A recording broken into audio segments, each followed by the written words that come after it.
agak sedikit bermasalah tadi slide nggak bisa saya tampilkan di laptop saya saja. Nanti saya sampaikan, saya uraikan.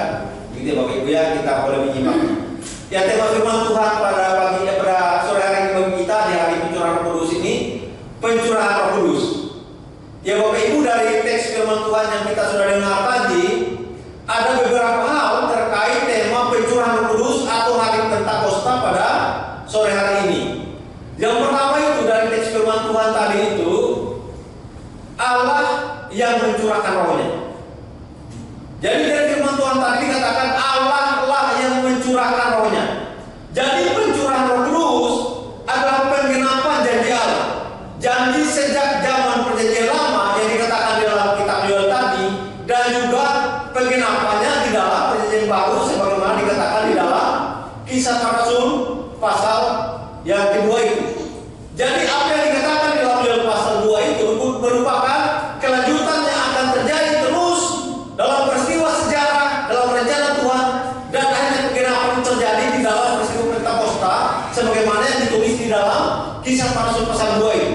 Jadi Pentakosta atau pencurahan kudus yang gereja Tuhan mengingatnya tiap-tiap waktu dalam kalender gereja itu merupakan mengingat akan perbuatan Tuhan, akan karya Tuhan, akan penggenapan janji Tuhan bagi gereja.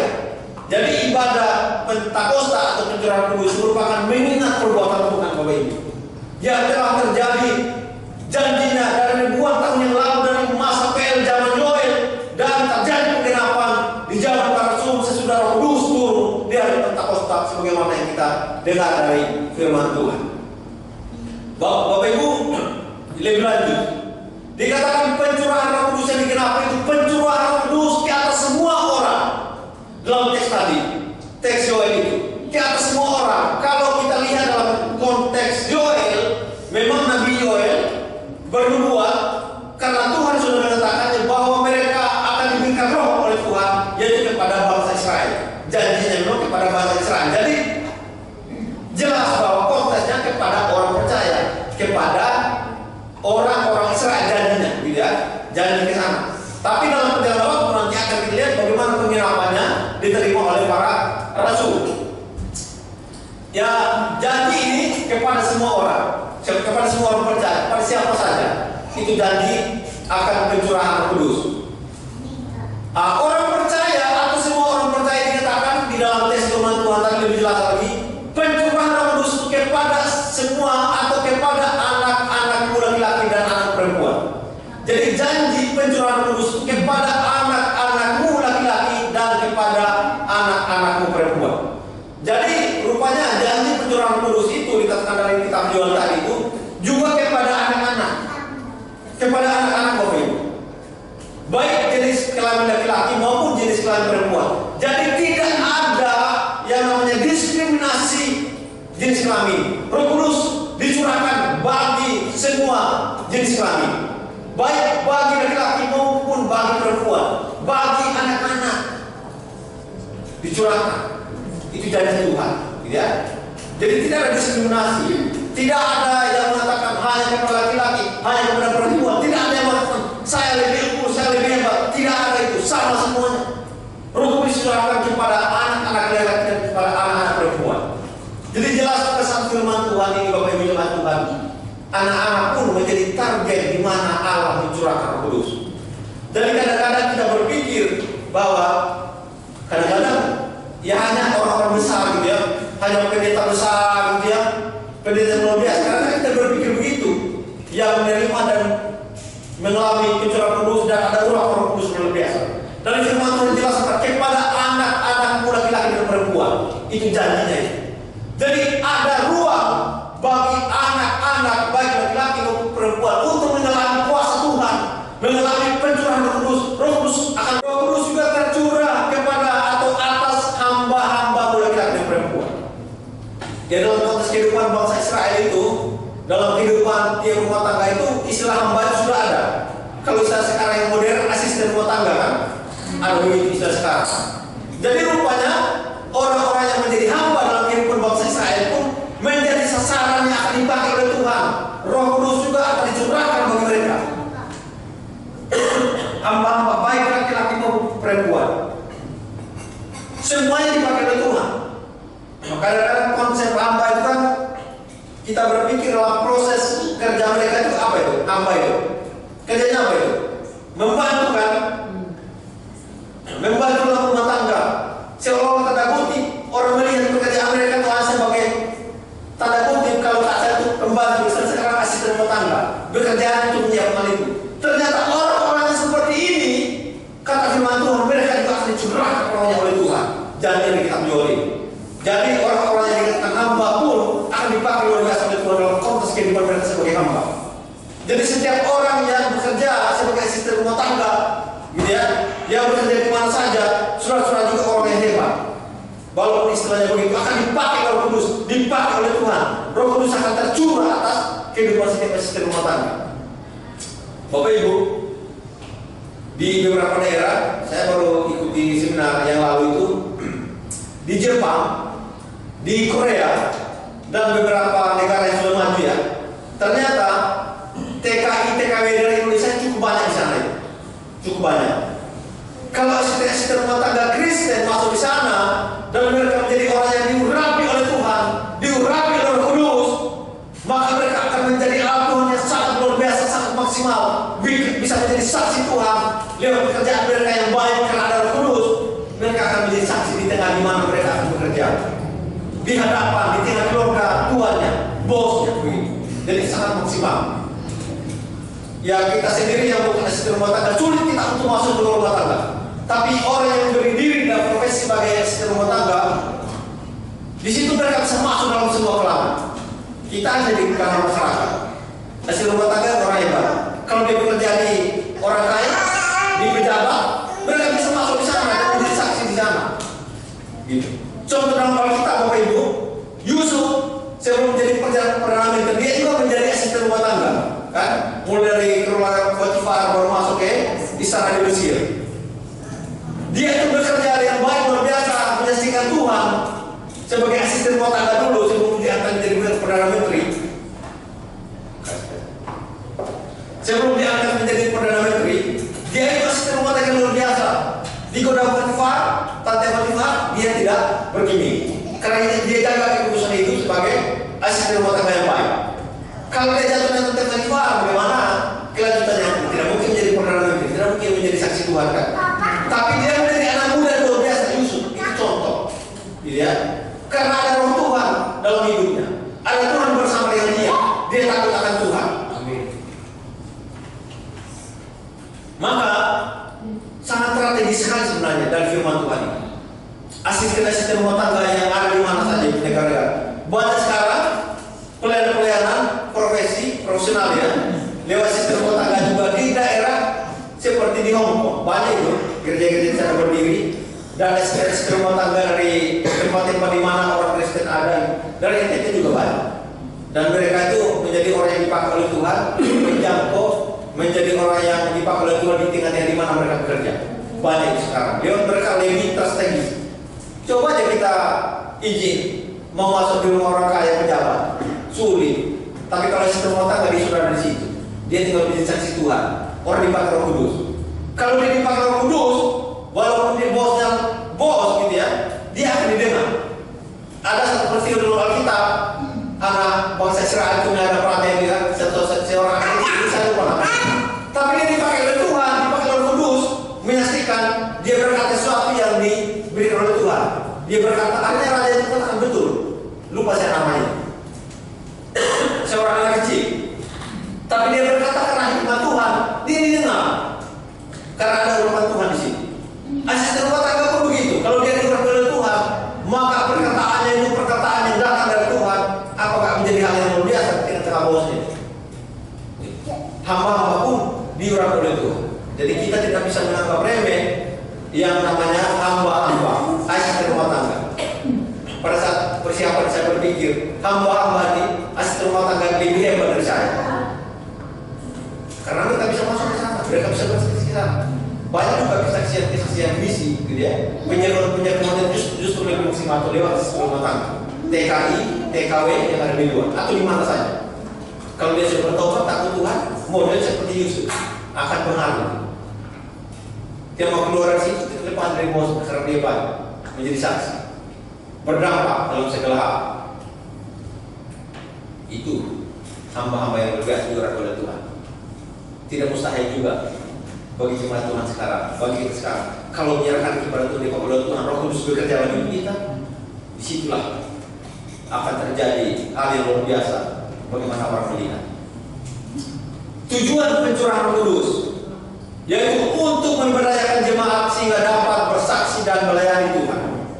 Dikatakan tadi anak-anak laki-laki dan perempuan akan bernubuat. Ini akan bernubuat. Jadi tujuan pencurahan Roh Kudus bukan gagah-gagahan. Bukan gagah-gagahan. Banyak orang yang kadang-kadang timbul juga persaingan.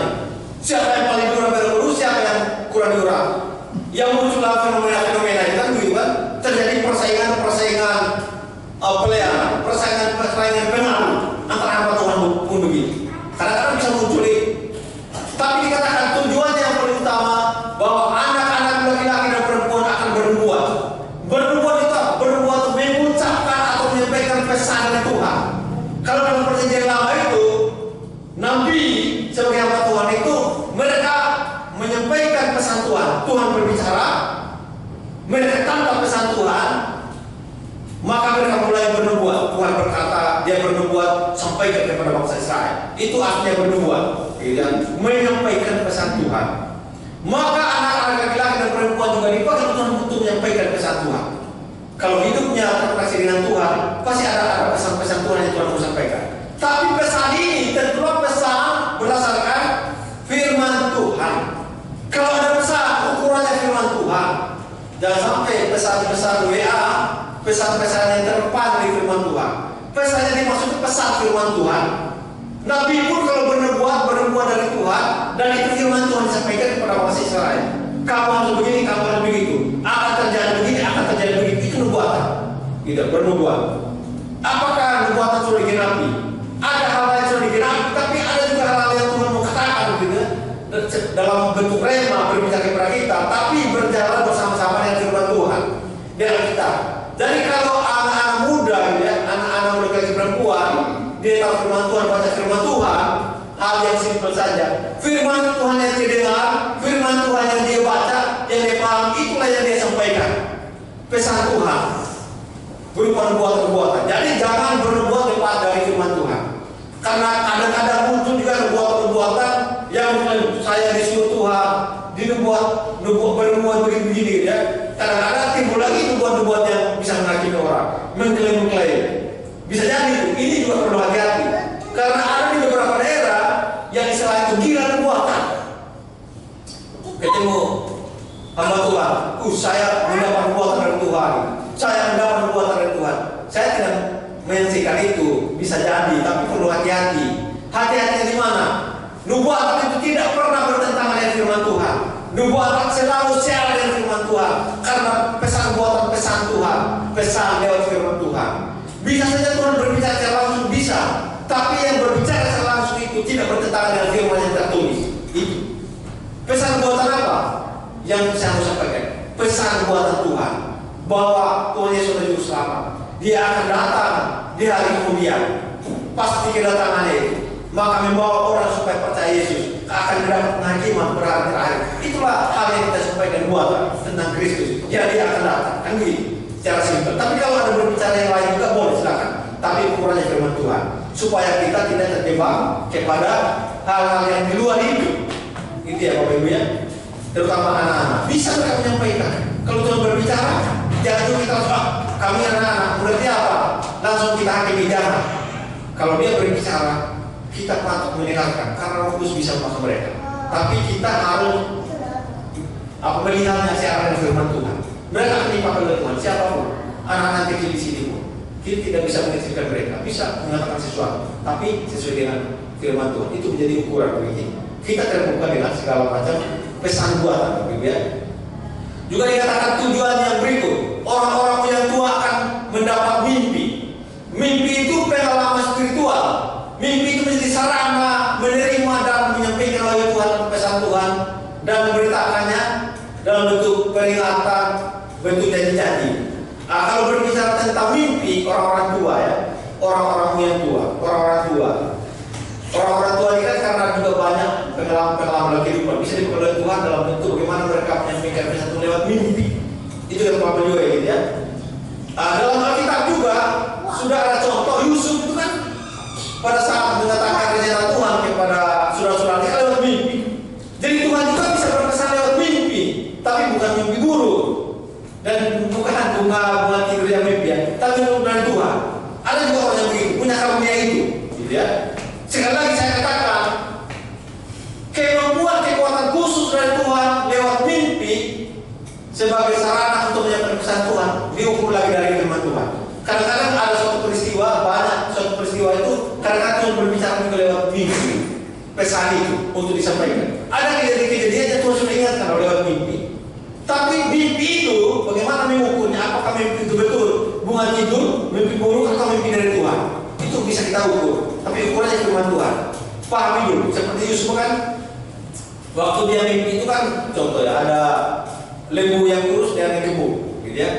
Lembu yang kurus akan menelan yang gemuk, itu kan begitu. Dia juga pusing seperti apa gitu. Tapi nanti Tuhan memberitahukan ya, dan ditulis bahwa nanti akan ada 7 tahun kelaparan, gitu ya, setelah masa kelimpahan. Itu kan gitu. Artinya hal yang terjadi kemudian Tuhan sudah memberitakannya supaya antisipasi sebenarnya, supaya kita ada menjaga-jaga untuk terjadi. Kan sudah memberitahukan sebelumnya. Mimpi begini juga bisa terjadi, tidak menutup kemungkinan Bapak Ibu.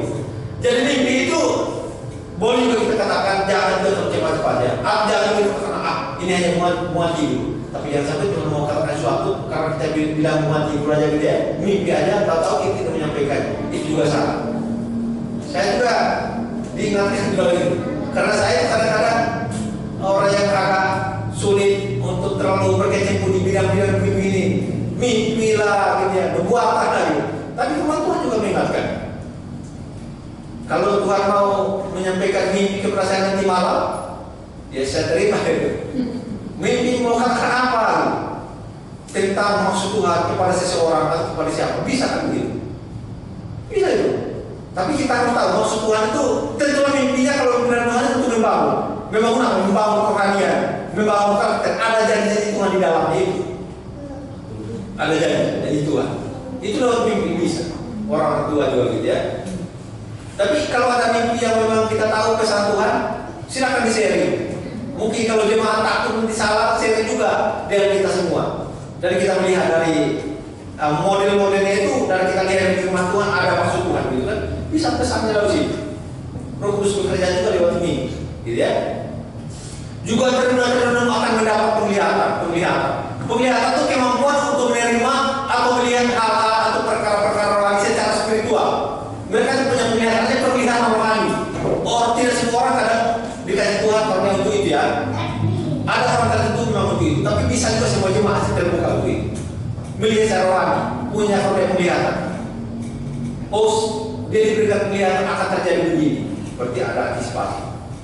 Seandainya dalam satu gereja ada karunia bernubuat, penglihatan, gitu ya, apalagi mimpi, dan itu syarat untuk membangun kehidupan jemaat, kehidupan gereja, kehidupan iman bersama, apakah luar biasa? Tapi sekali lagi saya mengatakan kita tetap ukur dengan firman Tuhan.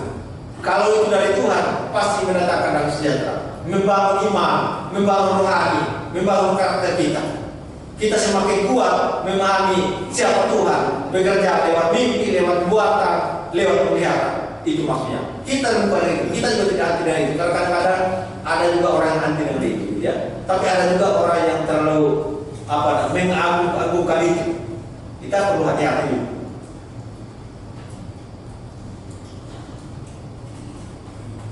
Kalau kita lihat lagi di dalam Kisah Para Rasul pasal 2 tadi, pencurahan Roh Kudus juga menyatakan kehadiran Allah dan peristiwa yang dialami sebagai fakta sejarah. Tadi dikatakan dalam Kisah Para Rasul kan ada anginnya, kehadiran berupa angin, tiupan angin yang keras dari surga yang mengguncang dan memenuhi rumah tempat di mana para murid berkumpul. Ada berupa angin keras, gitu ya, yang mengguncang. Jadi kehadiran Roh Kudus itu menyatakan kepada kita lewat Alkitab itu yang nyata, gitu ya. Memang tidak bisa dilihat secara kasat mata kita, tapi dia bisa dialami, hadir karena dia berupa angin kencang dan mengguncang tempat itu. Itu bukan dalam arti konteks karena ada badai karena hujan beda gitu ya. Baru aja tadi malam ya, lumayan hujan deras gitu ya, kadang ada angin. Peristiwanya munculnya bisa model begitu, tapi ini bukan artinya begitu. Tapi Roh Kudus datang berupa angin keras, kan bisa berupa apa aja dia tandanya itu datang. Jadi dia mengguncang, tiba-tiba, artinya tiba-tiba di tempat mereka saja, di tempat mereka berkumpul, gitu kan? Itu kan sesuatu yang memang tandanya dari Tuhan ya. Contoh, kalau tiba-tiba angin kencang dan mengguncang hanya ruangan ini, ruangan sebelah tidak apa-apa, itu satu tanda yang mendekati suatu kebenaran datang dari Tuhan ini. Kalau gempa bumi kan pasti suatu daerah yang beberapa gedung. Tapi ini kata firman Tuhan di tempat mereka hadir aja, tempat mereka ada berkumpul di banyak atau di rumah di mana mereka ada di lantai atas ini, hanya mengguncang tempat itu aja. Dan Roh Kudus bekerja dengan nyata, kadernya luar biasa di tengah-tengah mereka. Kalau Roh Kudus bekerja itu artinya seperti itu. Yang saya mau katakan, apa kita mau? Ayo terjadi apa? Angin kencang luar biasa sekarang ini kan di sini mengguncang semua. Kalau Tuhan mau bisa terjadi. Amin. Kita juga nggak harus seperti itu kan? Nggak harus juga seperti itu. Betul-betul mau terjadi. Tapi firman Tuhan katakan Roh Kudus benar-benar ada nyata hadir di tengah-tengah para murid menarik Pentakosta ini yang mau dikatakan. Kita juga tidak usah tergoncang di situ. Tiba dia datang tergoncang kita di sini ya kita pilih Tuhan juga ya. Tapi takutnya kita tergoncang terbang. Tapi kita percaya dengan iman gitu ya. Roh Kudus bekerja itu mengguncang mereka. Hanya dalam situasi mereka menunggu dia datang dan mengguncang mereka. Ada sesuatu apa itu? Semacam ledakan atau dengan kata lain itu dunamos, dinamik ya, seperti bom. Di dalam mereka itu mengguncang mereka, memenuhi mereka semua. Itu maksudnya. Roh Kudus berjalan.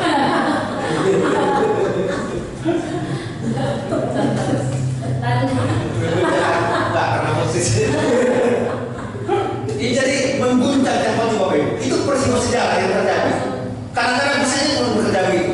Tapi iman kita kan nggak usah lagi iman sampai tergoncang begitu ya. Siapa tahu pulang ke rumah ini tergoncang juga tempat di rumah ya. Kalau untuk bekerja kita gini aja begitu ya. Itu.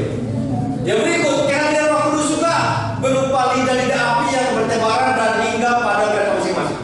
Itu tanda tadi itu. Selain angin, tiupan angin keras juga berupa lidah-lidah api. Artinya yang kelihatan itu di atas mereka masing-masing. Lidah-lidah api ini mengatakan tentang simbol. Kalau tadi angin itu kan simbol Roh Kudus juga. Sekarang lidah-lidah api lagi simbol Roh Kudus juga. Kenapa dia harus lidah-lidah api? Lidah-lidah api itu artinya begini, api itu kan panas dan membakar. Artinya begini, secara itu Roh Kudus yang berupa lidah api datang menghinggapi mereka masing-masing itu membakar semangat mereka, membakar iman mereka, membakar kehidupan rohani mereka, mengingatkan mereka. Itu maksudnya. Karena mereka sedang menanti dia. Dalam ketakutan para setelah Tuhan Yesus ini kan memang belum masanya mereka mengalami hal yang luar biasa. Setelah mereka mengalami kuasa Roh Kudus datang itu kan mulai pelayanan luar biasa. Mereka berani semua karena sudah ada kuasa Roh Kudus. Roh Kudus membakar mereka, membakar hati mereka, membakar hidup mereka itu berupa lidah api gitu ya. Itu kan simbol tanda berupa lidah-lidah api bertebaran hingga di mereka masing-masing. Artinya sama kata begini. Roh Kudus bekerja dalam satu kelompok, tapi bekerja di mereka masing-masing. Ada begini, Roh Kudus itu bekerja secara personal di tiap-tiap orang, di suami, di istri, di anak atau di masing-masing. Roh Kudus bekerja di masing-masing orang. Jadi bagi kita semua jemaat Tuhan, ada peluang, ada kemungkinan diberikan kesempatan oleh Tuhan dan Tuhan mau bekerja bagi pribadi kita masing-masing. Siapa saja, kepada mereka masing-masing. Roh Kudus meninggal dan datang yang menantikan dia, Tapi bagi kita yang menantikan dia, yang mengharapkan kehadiran dia dengan iman, menyambut dia dengan iman, dia akan hadir kepada kita masing-masing, kepada saya, kepada Bapak Ibu, kepada kita semua, masing-masing dikatakan, gitu ya. Jadi mari kita masing-masing dengan iman kita masing-masing mengharapkan, mengimani bahwa Roh Kudus juga akan datang kepada kita masing-masing. Roh Kudus yang ada dalam diri kita memang sudah kita percaya itu, tapi dia akan bekerja lagi dalam konteks di hari Pentakosta di waktu kita. Dia akan bekerja bagi kita masing-masing, personal, masing-masing akan bekerja kepada kita masing-masing. Dan dia akan memakai kita masing-masing sebagaimana yang dia mau. Walaupun saya kanannya Oma, ya Roh Kudus bekerja di saya sendiri. Roh Kudus juga bekerja kepada Oma sendiri. Roh Kudus juga bekerja kepada Kasri sendiri. Tidak ada yang bisa ditransfer oleh orang lain. Roh Kudus bekerja masing-masing orang. Dia datang kepada masing-masing orang. Kita berdoakan boleh, tidak masalah. Karena itu hak iman kita, tapi dia bekerja kepada masing-masing orang. Kalau Roh Kudus bekerja kepada masing-masing orang, maka akan timbul tadi ada beberapa hal kalau kita tadi bisa berupa penglihatan, perbuatan, gitu ya, mimpi dan sebagainya. Dan banyak hal lagi itu terbatas di situ. Dan banyak hal lagi sesuai kemampuan, sesuai dengan kita akan bekerja di situ lewat itu masing-masing. Kehadiran Roh Kudus juga memenuhi semua orang yang berkumpul menantikan Roh Kudus. Mereka memiliki kemampuan untuk berbahasa dalam berbagai bahasa sebagaimana Roh Kudus memberikannya kepada mereka. Kalau kita berdasarkan teks yang kita baca tadi, Roh Kudus memenuhi mereka masing-masing dan hanya mereka bisa berbahasa sebagaimana Roh itu mau. Bapak Ibu, kenapa berbahasa? Kenapa lewat bahasa Roh Kudus bekerja? Sudah? Bahasa itu sarana komunikasi. Bahasa itulah yang menghubungkan manusia dengan manusia. Bahasa yang menghubungkan orang dengan orang. Bagaimana seorang kepada seorang, dari seorang kepada seorang memahami Tuhan, memahami maksud Tuhan lewat bahasa. Maka dalam konteks kisah para rasul ini Tuhan bekerja lewat bahasa, tidak lewat bahasa, karena bahasa itu alat komunikasi. Bagaimana orang mau memahami Tuhan kalau dia tidak memahami apa yang disampaikan? Bahasa itu maksudnya. Jadi itu bahasa itu penting, alat komunikasi. Orang tidak akan mengerti, mendengar, memahami Tuhan kalau bahasa itu tidak ada. Itu yang dikatakan. Maka hal yang Tuhan kerjakan di sini bahasa. Diberikan kemampuan karunia berbahasa. Tapi bahasa itu nanti kita bisa paham. Ada bahasa roya, glossolalia, dan ada lagi satu istilah juga. Ya, artinya bahasa yang hanya bisa dipahami oleh si yang menerima karunia berbahasa roh itu dengan Tuhan, gitu ya. Kalau nggak ada yang menafsirkan, dia nggak pahami. Tapi kalau ada yang menafsir itu Tuhan, itu bagus.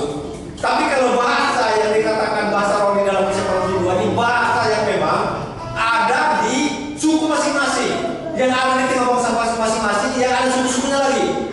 Sehingga kalau kita lihat di dalam kisah para rasul ini, sesudah para rasul dan yang ada itu berkumpul, mereka mulai berkata sejarah gereja.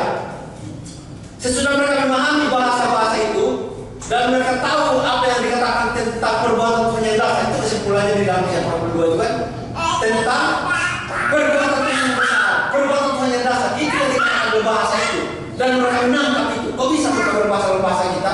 Heran oleh kata. Itu maksudnya. Isinya apa? Tentang Tuhan yang perbuatan besar itu. Itu isinya. Tapi lewat bahasa, berbagai bahasa. Sehingga sesudah mereka mendengarkan tentang perbuatan Tuhan yang besar dalam Kristus itu, orang-orang yang datang di Yerusalem pada saat itu, sesudah lewat masa perayaan itu, mereka akan kembali ke tempat di mana mereka datang itu, di beberapa tempat, ke beberapa benua. Orang yang kembali itu ke tempat mereka masing-masing, hanya mereka bersaksi lagi, bersaksi tentang apa yang mereka dengar. Mereka bisa bersaksi karena mereka sudah pahami apa yang disampaikan oleh para sultan dalam bahasa mereka. Sesudah mereka kembali, mereka bersaksi lagi dalam bahasa mereka kepada sesama suku mereka. Artinya mulai dipahami kan? Karena ada bahasa. Coba aja para rasul tidak berbahasa dalam berbagai bahasa itu, dan akhirnya orang yang datang ke Yerusalem pada saat itu dan mereka kembali tidak tahu apa yang mereka katakan kan? Tapi karena para rasul dan yang berkumpul itu berbahasa dengan bahasa roh, menyatakan perbuatan Tuhan dengan bahasa sekian suku itu, ada sekian suku yang datang itu kembali kepada suku mereka, mereka mulai bertahan ini. Hanya itu dipahami lagi. Penyebaran kekristenan juga mulai dari sini berdampak kepada beberapa suku itu karena ada nampak dari Yerusalem ini. Selain memang ada pemberitaan dari gereja-gereja mula-mula sampai kepada pemberitaan oleh Rasul Paulus di beberapa benua, beberapa daerah dengan 4 kali perjalanan misi, 3 kali perjalanan misi Rasul Paulus. Tapi sebelumnya misi sudah terjadi dibawa oleh orang-orang yang datang ke Yerusalem. Karena para rasul mengatakan dalam bahasa mereka tentang perbuatan Allah itu. Mereka kembali, mereka mulai bersaksi. Oh, kami sudah dari Yerusalem. Kami mendengar Rasul berkata begini. tentang perbuatan Allah dalam Kristus Yesus. Roh Kudus sudah tercurah. Mereka kembali bersaksi dalam suku mereka, di tengah bangsa mereka. Maka tersebar Injil di sana. Bapak Ibu kita sama benar. Jadi Injil itu sangat efektif kalau kita paham bahasa-bahasa.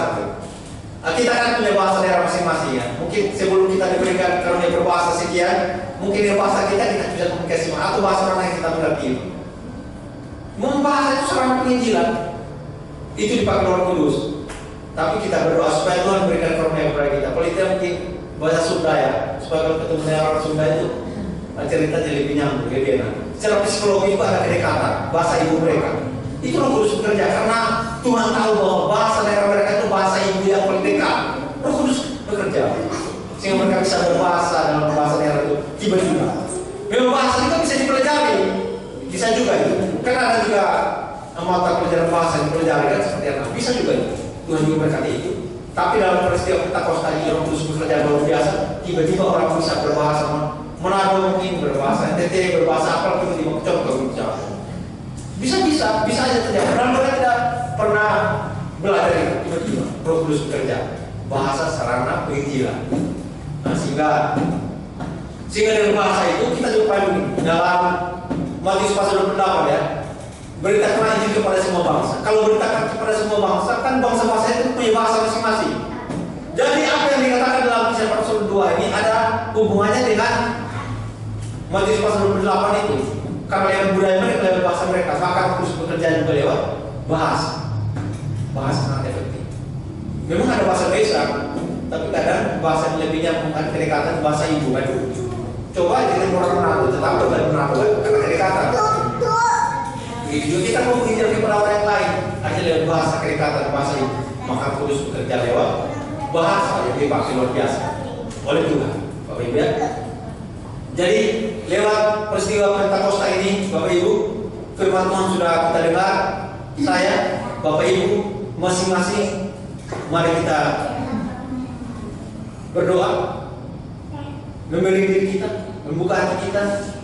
Roh Kudus bekerja sebebas-bebasnya, mau pakai kita masing-masing dengan karunia-karunia yang akan Dia berikan kepada anak muda, kepada orang tua, kepada anak-anak, gitu.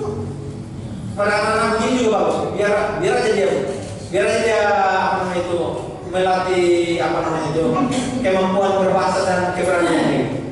Siapa tahu nanti dia jadi pembuat bakal kaya gitu ya. Jadi generasi. Tuhan berkati dia karena anak-anak juga dipakai oleh Tuhan karena Tuhan, gitu ya. Bukan hanya orang-orang rusak. Jadi Tuhan luar biasa Bapak Ibu mau memakai kita dan melengkapi kita semua. Baik, mari kita masing-masing datang kepada Tuhan. Kita berdoa kepada Tuhan. Roh Kudus akan diberikan kepada masing-masing pribadi kita. Karena itulah mari kita masing-masing pribadi dengan sungguh-sungguh berdoa masing-masing. Kita bersyukur, kita menyerahkan diri kita membuka hati kita. Biar Roh Kudus yang ada dalam hidup kita itu bekerja lebih maksimal lagi, memakai kita menjadi alat Tuhan untuk dipakai oleh Tuhan lewat berbagai karunia, kemampuan, lewat mimpi, lewat perbuatan, lewat penglihatan, lewat kemampuan berbahasa. Kita serahkan kepada Tuhan. Biar Tuhan bekerja dengan maksimal. Biar Tuhan bekerja untuk memakai hidup kita masing-masing.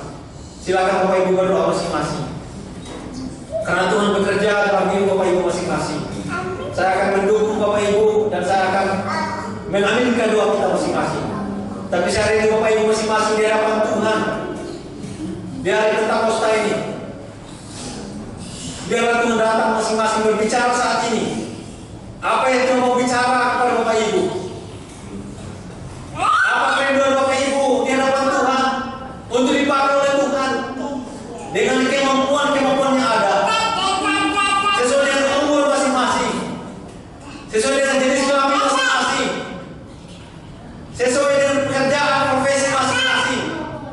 Berdoa kepada Tuhan supaya kita dipakai oleh Tuhan di mana kita ada, sesuai dengan kemampuan kita, sesuai dengan profesi kita masing-masing. Berdoa Bapak Ibu, Tuhan mau memakai kita di situ. Kita ada di situ bukan kebetulan. Dan kita ada di situ, Tuhan mau pakai kita masing-masing. Menjadi saksi Tuhan, menjadi saksi kebenaran, menjadi orang-orang dipakai oleh Roh Kudus yang mengalami pencurahan Roh Kudus. Roh Kudus yang ada dalam hati kita karena kita percaya kepada Yesus.